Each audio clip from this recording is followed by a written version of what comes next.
న్యాయాధిపతులు 13వ అధ్యాయము. ఇశ్రాయేలీలు మరలా యెహోవా దృష్టికి దోషులు కాగా, యెహోవా 40 సంవత్సరములు వారిని ఫిలిష్తీయుల చేతికి అప్పగించెను. ఆ కాలమున దాను వంశస్థుడును జోర్యా పట్టణస్థుడునైన మానోహ అనునొకడుండెను. అతని భార్య గొడ్రాలై కానుపు లేకయుండెను.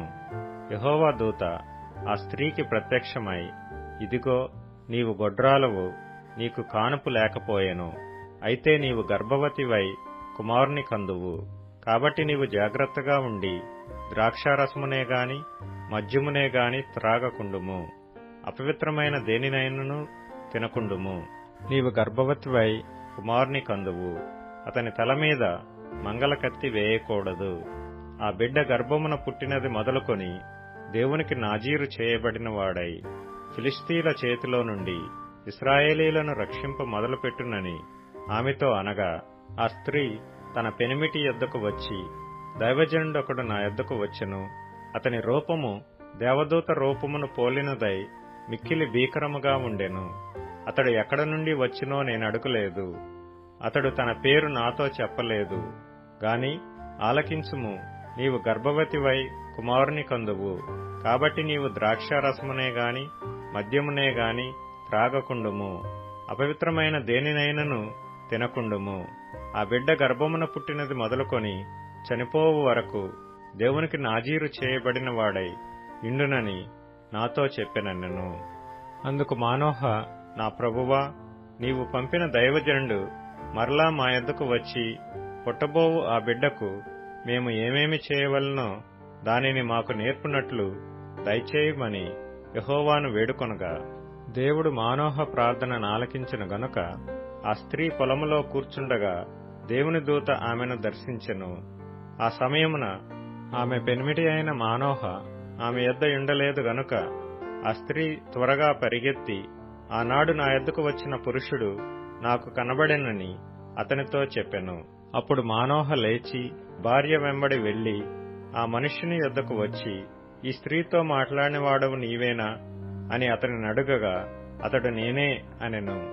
అందుకు మనోహ, కావున నీ మాట నెరవేరునప్పుడు ఆ బిడ్డ ఎట్టివాడగునో అతడు చేయవలసిన కార్యమేమిటో తెలుపుమని మనవి చేయగా, యెహోవా దూత, నేను ఆ స్త్రీతో చెప్పినదంతయు ఆమె చేసుకొనవలెను. ఆమె ద్రాక్షవల్లి నుండి పుట్టినదేదియూ తినకూడదు. ఆమె ద్రాక్షరసమునైనను మద్యమునైనను త్రాగకూడదు. అపవిత్రమైన దేనినైనను తినకూడదు. నేను ఆమెకు ఆజ్ఞాపించినదంతయు ఆమె చేకొనవలెనని మనోహతో చెప్పెను. అప్పుడు మనోహ, మేము ఒక మేకపిల్లను సిద్ధపరచి నీ సన్నిధిని ఉంచు వరకు నీవు ఆగుమని మనవి చేసుకొనుచున్నామని యెహోవా దూతతో చెప్పగా, యెహోవా దూత, నీవు నన్ను నిలిపినను నీ భోజనము నేను తినను. నీవు దహనబలి అర్పించనుద్దేశించిన ఎడల యెహోవాకు దానిని అర్పింపవలనని మనోహతో చెప్పెను. అతడు యెహోవా దూత అని మనోహకు తెలియలేదు. మనోహ, నీ మాటలు నెరవేరిన తరువాత మేము నిన్ను సన్మానించున్నట్లు నీ పేరేమని యెహోవా దూతను అడగగా, యెహోవా దూత, నీవేళ నా పేరు అడుగుచున్నావు, అది చెప్పశక్యము కానిదనెను. అంతటా మనోహ నైవేద్యముగా ఒక మేకపిల్లను తీసుకొని ఒక రాతి మీద యెహోవాకు అర్పించెను. మనోహయు అతని భార్యయు చూచుచుండగా ఆ దూత ఒక ఆశ్చర్యకార్యము చేసెను. ఎట్లనగా, జ్వాలలు బలిపీఠము మీద నుండి ఆకాశమునకు లేచుచుండగా యెహోవా దూత బలిపీఠము మీదనున్న ఆ జ్వాలలలో పరమునకు ఆరోహణమాయెను. మానోహయు అతని భార్యయు దానిని చూచి నేలకు సాగిలపడిరి. ఆ తరువాత యెహోవా దూత మరలా మానోహకును అతని భార్యకును ఇక ప్రత్యక్షము కాలేదు.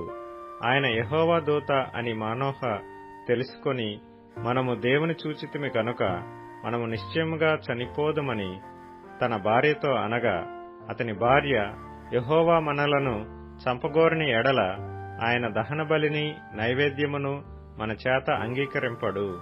ఈ సంగతులన్నిటినీ మనకు చూపింపడు. ఈ కాలమున ఇట్టి సంగతులను మనకు వినిపింపడని అతనితో చెప్పెను.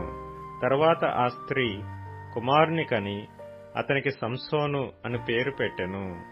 ఆ బాలుడు ఎదిగినప్పుడు యెహోవా అతనిని ఆశీర్వదించెను. మరియు యెహోవా ఆత్మ జొర్యాకును ఎష్తయోలుకును మధ్యనున్న మహనెదానులో అతని రేపుటకు మొదలుపెట్టెను.